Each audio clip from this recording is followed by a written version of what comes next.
particle that could hit me, even a small little rock. If it was sucked into the propeller and hit Tom, it would be traveling at the speed of a bullet. If that goes into my eye, it's going to go through my eye. After 4 decades and 52 films, Tom Cruise remains one of Hollywood's last true stars. Someone whose mere presence in a movie will put your butt in a seat, but it comes at a cost. To stay relevant in the era of multiversal mishigas and green screens galore, Cruise has transformed from a cocktail-flipping, truth-handling, sexy vampire into a stuntman extraordinaire, testing the limits of what's humanly possible in cinema without relying purely on pixel-pushing processing power. But no matter how many bones he breaks or airplanes he jumps out of, Cruise simply can't save cinema single-handedly. Like all geniuses, he needs a rival that will push him further, upping the ante of extravagant stunts and stunning sequences, especially when it comes to IMAX. A Salieri to his Mozart, a Gary Oak to his Ash Ketchum. In short, he needs a Christopher Nolan. The British director pioneered the practical modern IMAX spectacle, and for the last 15 years, Nolan has continued to push the boundaries of practical stunts, with Cruise hot on his heels. Both men have made the most of the larger-than-life IMAX format, photographing outrageous stunts that easily justify the extra cost of seeing them on the largest, clearest, and loudest screen possible. The unofficial game of one-upsmanship between the short king superstar and dapper director will take your breath away, so hold my hand as we step into the danger zone for Cruise versus Nolan. It all began in 2008, a time of hope and change. The MCU had just begun with Iron Man, Cruise's career was at a low point after the mediocre MI3, and a very intense Australian taught us all to laugh. It's gone. The Dark Knight, Christopher Nolan's sophomore swing at the Cape Crusader, changed the game forever, and as the first major film to shoot large sections on IMAX, the director needs some larger-than-life action to fill all that extra celluloid. Literally, IMAX film is nearly 4 times the size of good old 35mm, perfect for projecting on screens as tall as 7 stories. Nolan quickly became a disciple of the larger format, and The Dark Knight was a perfect platform to show it off. He robbed a bank, brooded on some rooftops, and Fulton extracted a fugitive from a Hong Kong skyscraper. But none of that compared to a singular stunt that even his hyper-competent team thought was impossible.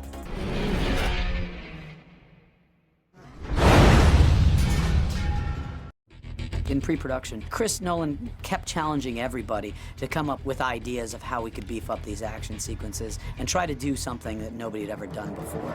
And this idea came up to flip this 18-wheeler over without use of CGI. The film's special effects supervisor Chris Corbould didn't think the stunt was possible and pleaded with Nolan to consider using a smaller vehicle. I had real strong reservations that we would achieve that, and I kept niggling at Chris about how we could compromise it and make it slightly different but more achievable. And in the end I said, look, I'm going to do a test and I'm going to try this once. Corbould's team built a massive, dynamite-propelled piston to launch the trailer into the air, with only a heavily reinforced cab protecting veteran stunt driver Jim Wilkie from becoming a stain on the asphalt. They tested it twice in a parking lot with minimal deviation, but that's a far cry from shooting on the streets of downtown Chicago. They had one chance. The crew set up 7 cameras, 4 of which were hulking IMAX bad boys, each the size of a mini fridge, to film the shot from as many angles as possible. All Wilkie had to do was hit his mark. Nolan and his DP captured some truly incredible footage, but that's only half the battle. The editing room is where they made it look real, and they conveyed the crash in only 2 shots. Back in the day, with multiple camera angles of stunts, you would double cut and try and, stretch an event. The technique, I think, now is that we do stretch and double cut, but not obviously. So when the truck flips, for example, we're using only 2 angles. Now, back in the 80s, I probably would have used all 5.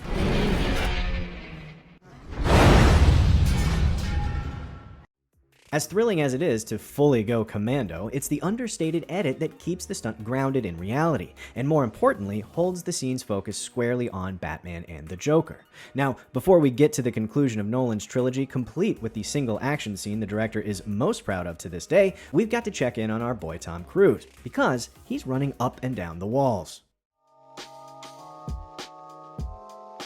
As the ostentatious aughts turned to the terrible tens, IMAX was becoming the biggest thing since CinemaScope, and Tom Cruise wanted in on the action. After J.J. Abrams' forgettable 3rd entry in the Mission Impossible series, Cruise hooked up with director Brad Bird to refocus the franchise on what really matters, putting Tom's life in danger for our momentary amusement. Their biggest inspiration?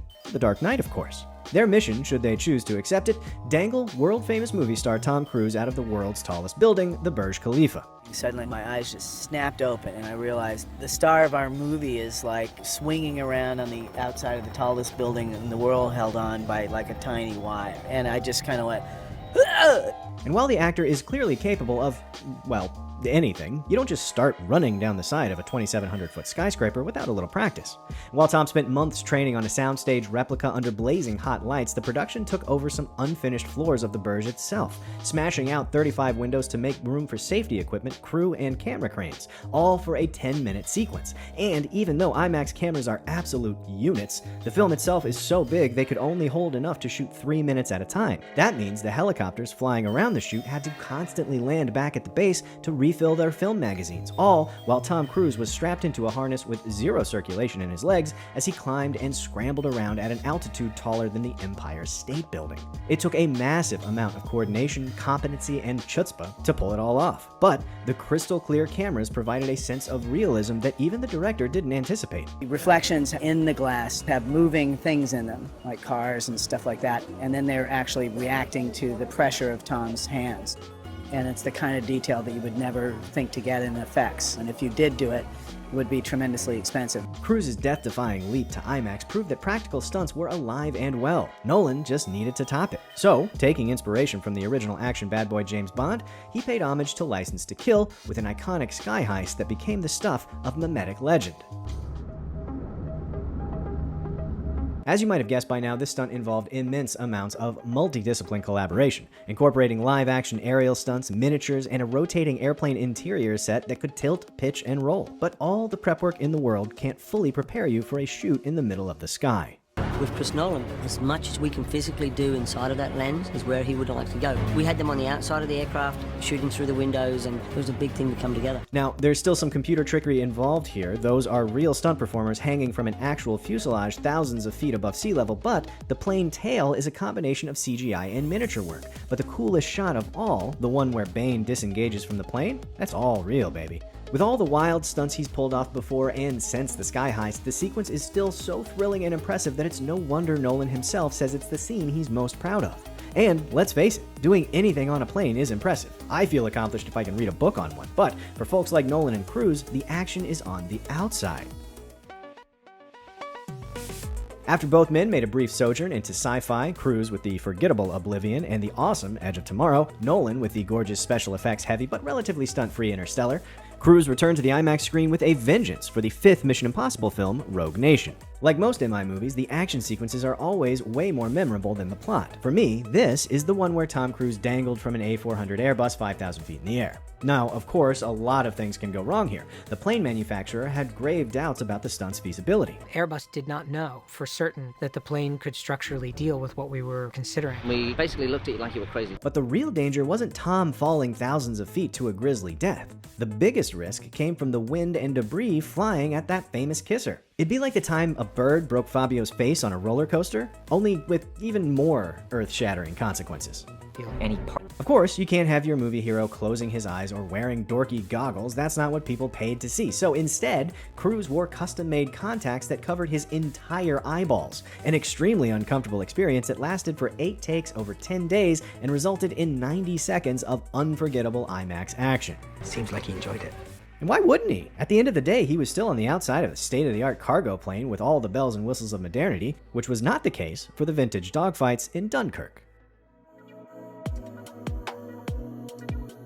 Even with Top Gun setting a new bar for on-screen aerial combat, the dogfights in Nolan's 2017 war thriller just hit differently. Partly because a whopping 70% of the movie was shot in IMAX, and partly because in his relentless pursuit of realism, Nolan managed to secure 4 80-year-old fighters, including 3 of the last remaining legendary Supermarine Spitfires. In their primes, Spitfires could fly well over 350 miles per hour, so it's not like the stunt pilots were pushing the limits of the ancient aircraft. Unfortunately, while they were great at shooting down the Luftwaffe, they were never intended to house extremely heavy IMAX cameras, so they did what any ingenious crew would do. We started to invent stuff. The Grip team designed a versatile mount that allowed these hulking cameras to be positioned on the World War II fighters to capture a variety of dramatic shots, including these cowl shots and tail shots of the Nazi plane in hot pursuit. And while no original aircrafts were destroyed during the making of the film, plenty of flightless replicas were. After all, what goes up must come down, and when a fighter had to make a landing in the drink, the planes were either dropped from cranes or launched from a barge. The production actually lost a very, very expensive IMAX camera during production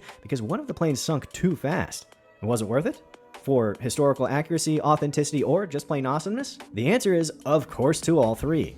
Not to be outdone, Cruise himself learned to fly for Mission Impossible Fallout. Not planes, mind you. He got his pilot's license way back in '94, but he figured he might as well fly the helicopter himself during the outrageous inverted flip portrayed in the film. And that's not even the nuttiest stunt he did in that movie. He spent 4 weeks skydiving up to 8 times every day, honing his skills for the high altitude, low open, or halo jump, the first actor to ever perform one on screen.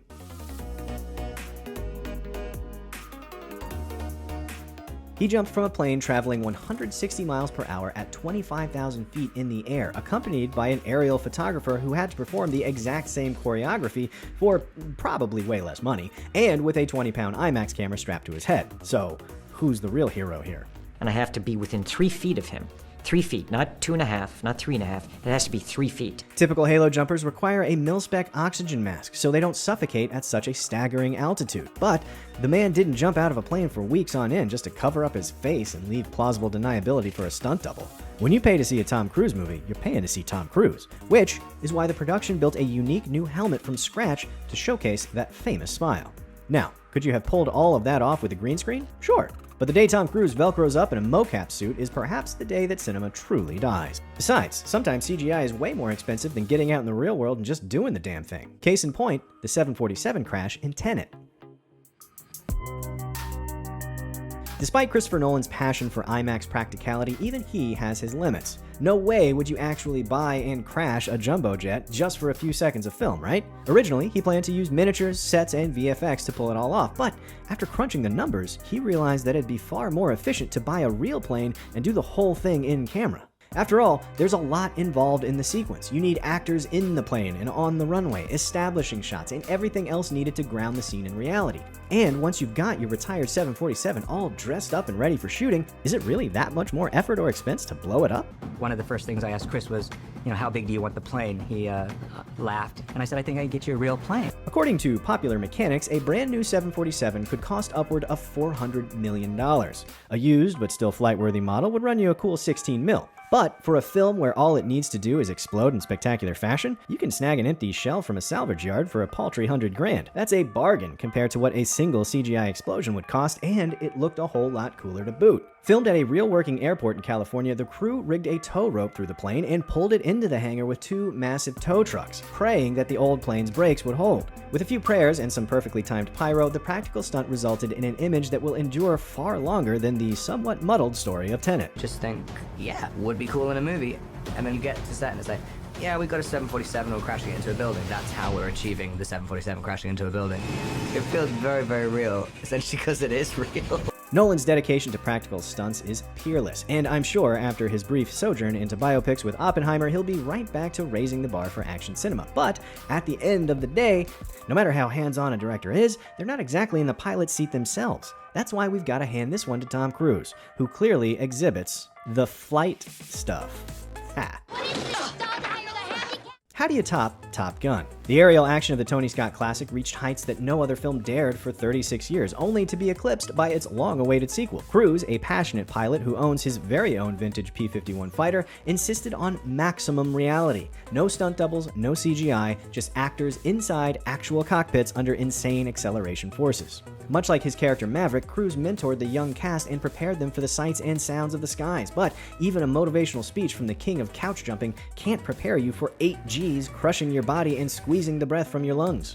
And once the stunt is over, it's up to you to fix your hair and makeup and check the lighting for the next take, because you can't exactly squeeze a glam squad into an F-14 Tomcat, which itself proved a problem, since there are literally no functioning F-14s left in the United States, and the ones that can still fly are actually owned by Iran. The production team managed to find one at the San Diego Air and Space Museum and shipped it piece by piece 500 miles away so it could be towed behind a plane that actually had an engine.